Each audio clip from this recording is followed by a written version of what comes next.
এবার আরও কিছু খবর নিয়ে দেখুন desk report. BNP chairperson Begum Khaleda Zia ভারপ্রাপ্ত চেয়ারম্যান তারেক রহমানের নামে মিথ্যা অপপ্রচার ও নানামুখী ষড়যন্ত্রের প্রতিবাদে বিক্ষোভ মিছিল করেছে খাগড়াছড়ি ছাত্রদল। পরে হয় সংক্ষিপ্ত আলোচনা সভা। এদিকে একই দাবিতে বিক্ষোভ মিছিল করেছে কেরানীগঞ্জ মডেল থানা বিএনপি ও এর অঙ্গ সংগঠনের নেতারা। বিকেলে বছিলা সেতুর দক্ষিণ প্রান্ত থেকে এ বিক্ষোভ মিছিল শুরু হয়ে এলাকার বিভিন্ন সড়ক প্রদক্ষিণ করে। ঢাকা জেলা বিএনপির সাংগঠনিক সম্পাদক ব্যারিস্টার ইরফান ইবনে আমান অমি এ বিক্ষোভ মিছিলের নেতৃত্ব দেন। রাষ্ট্র কাঠামো মেরামতের ৩১ দফা বাস্তবায়নের লক্ষ্যে লিফলেট বিতরণ করেছে রাজধানী বাড্ডার ৩৮ নম্বর ওয়ার্ড বিএনপি।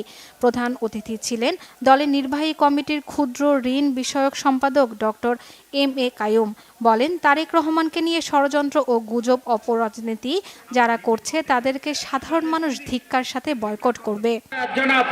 সূত্রাপুর মৌজায় ভূমি মন্ত্রণালয়ের খাজনা প্রদানে খাস মহলের নামে নিষেধাজ্ঞা প্রত্যাহার এবং গ্যান্ডারিয়ার লোহারপুল থেকে পোস্তগোলা পর্যন্ত বিধ্বস্ত সড়কটি সংস্কারের দাবিতে মানববন্ধন হয়েছে।